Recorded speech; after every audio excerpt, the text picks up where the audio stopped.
A Coast Guard petty officer acquitted of murdering her 5-month-old baby remains behind bars at the Miramar Brig. Just hours after the ribbon-cutting ceremony for his new restaurant, a local chef was arrested, accused of sexual battery. Plus, April is National Distracted Driving Awareness Month. The new campaign urging you to put your phone away or pay. A record number of dogs need loving homes in San Diego, and even if you're not ready to adopt, there's something that you can do to help all of the pups, including Miss Beyonce. And freedom's on full display at a Mount Soledad salute for Vietnam veteran Dan Foster. CBS 8 News Live at 6 starts right now. A Coast Guard mother acquitted of murdering her 5-month-old daughter remains in custody tonight at the Miramar Brig. Good evening and thanks for joining us. I'm Marcella Lee. I'm Carlo Cicchetto. Kate Richard was convicted of manslaughter, but an appeals court overturned that conviction nearly a month ago.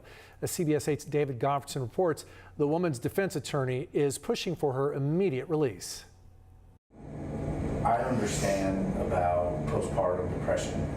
The interrogation of Coast Guard Petty Officer Kate Richard took place 2 months after her 5-month-old baby girl, Scarlett, died in her crib inside a home she shared with her husband in Kodiak, Alaska. You're not gonna end up in prison or anything. You need help. You need help. You're not going anywhere. You're not going to jail today. Nothing like that is gonna happen.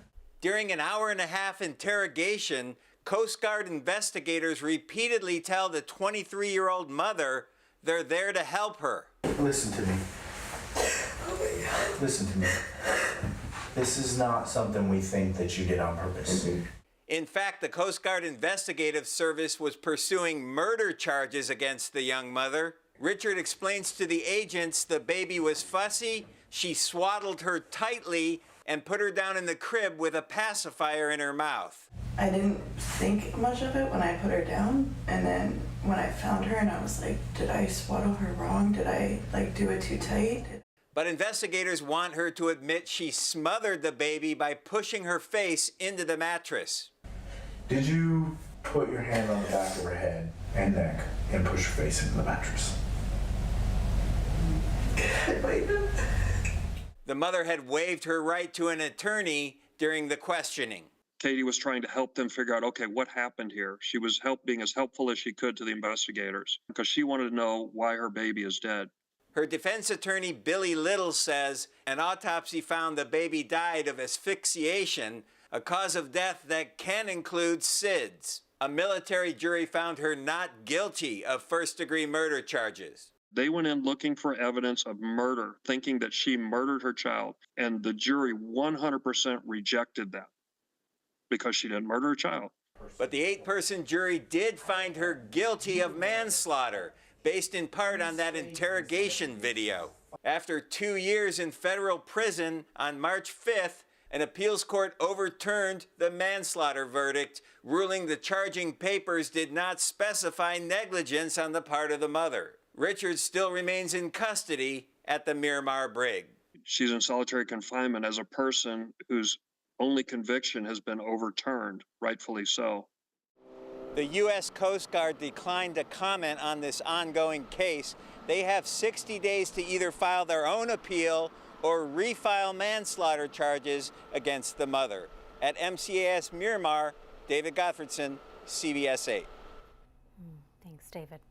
Former San Diego County Supervisor Nathan Fletcher is now suing an ex-MTS employee for defamation over her sexual abuse allegations. Former Public Relations Specialist Grecia Figueroa sued Fletcher and MTS last year, claiming she was fired because of Fletcher's alleged harassment. Figueroa accused Fletcher of sexual assault, harassment, and battery. Fletcher resigned from the Board of Supervisors after Figueroa sued him. In the new defamation lawsuit, Fletcher says their relationship was consensual. Fletcher's lawsuit claims Figueroa tried to force him to pay her millions of dollars and that Figueroa set out to destroy Fletcher's reputation and career when he refused to pay. An investigation commissioned by MTS said the agency did not fire Figueroa in retaliation. This Friday, another hearing is set to take place in Figueroa's harassment suit. A local chef who held a grand opening party just yesterday for his new restaurant has been arrested, accused of sexual battery. Chef Jeff Cole talked with CBS 8's Steve Price.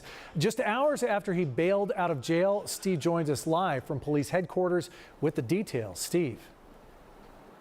And Carla, we are still waiting to get more information from San Diego police. Chef Jeff told us he's still waiting to get more details as well, calling what happened to him shocking. 2, 3. A ribbon-cutting ceremony for a new downtown restaurant kicked off what started as an amazing Easter Sunday for Chef Jeff Cole that even included a visit from Stephen Whitburn, the area's councilman. Chef Jeff, I just want to say congratulations and thank you. Brunch After Dark, or BAD as it's commonly called, was holding its grand opening party, which went off without a hitch. But after the party ended, San Diego police arrested Chef Jeff at another location. I've never been in jail in my life. Never had handcuffs on me. Chef Jeff says officers arrested him, but he still has no idea why. They told me something from my last restaurant. They said it's a case from my last restaurant. And, you know, so I was like, I still don't know who the victims are. I don't know what the situation is. So I don't really have much to talk about what happened.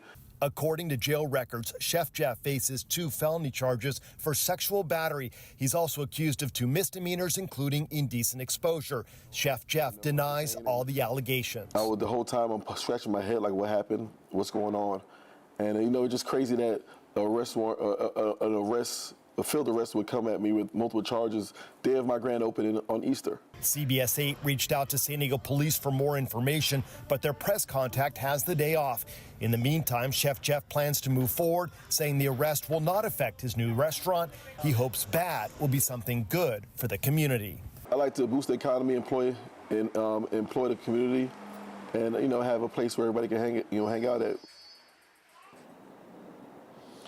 And Chef Jeff's arraignment is currently scheduled for next week. Carlo? And Steve, we heard him say he's never been in jail, never been in handcuffs. Do we know of any other issues that Chef Cole has had with San Diego police? So one well-documented issue, Carlo, is that at his last restaurant, San Diego police had what they called a high number of calls for service at the restaurant. San Diego police so concerned that they contacted the ABC to have them look into his liquor license because of what was going on there. So incidents associated with his restaurants, but not necessarily with him directly. Correct. All right. Yes. Steve Price reporting for us live on this developing story. Thanks, Steve. Tonight, some of the emergency help is coming to an end for hundreds of families still recovering from January floods. Starting tomorrow, letters will go out to those who may no longer be eligible to stay in the county's emergency temporary lodging program. And that program will end by May 11th. Some people enrolled in the program will be asked to move out before that date, while others may be able to stay up to the 11th of May. Factors for how much longer participants can stay include whether they've filed for FEMA assistance or if they're still working with FEMA to find a place to live. The county says more than 800 households are involved in the program and that so far, nearly half of them have not applied for FEMA assistance. Starting today, fast food workers across California are being paid a minimum of $20 an hour. That is now the highest state minimum wage for fast food workers in the nation. State lawmakers passed the law last year to give more financial security to a profession that is historically low paying. But now some fast food chains say they will have to raise their prices or cut staffing to keep up. The new law only applies to businesses with 60 or more locations. However, small businesses say they may also have to raise prices to stay competitive. I own a juice company, and hiring employees at $20 an hour is like a pretty steep for me just starting. The law affects about 500,000 fast food workers across the state. There are a record number of dogs in need of homes here in San Diego, so many that you can now foster a dog for free. The food, the supplies, and medical care are all provided. CBS 8's Kelly Hessedal has details on this program from the San Diego Humane Society. She also introduces us to one furry friend who needs a home. Hi, you guys. Yes, this is Beyonce. She is absolutely adorable. She's very sweet.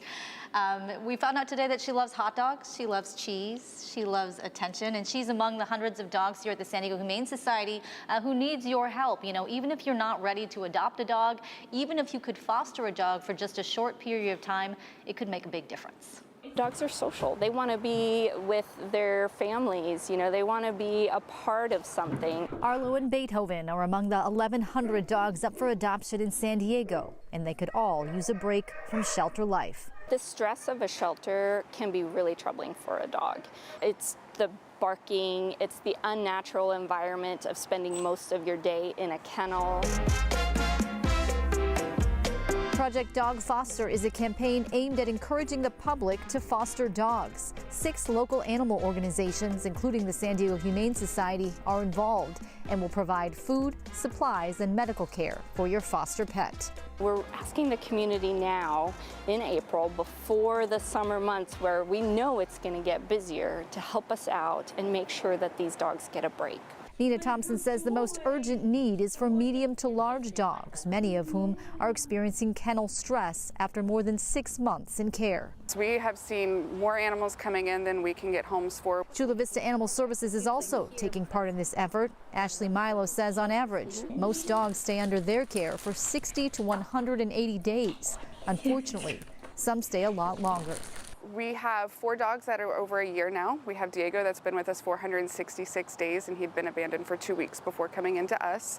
We also have Archer, who came into us super skinny, underweight, but in some capacity well-loved. He already knew how to sit and stay. He loves to play fetch. It's his favorite thing in the world. So if you can spare even just a little bit of time to help out some of these pets, I'm sure they would greatly appreciate it. For more information on how you can get involved in fostering, just go to our website, cbs8.com, click on the help button, or just click on this story.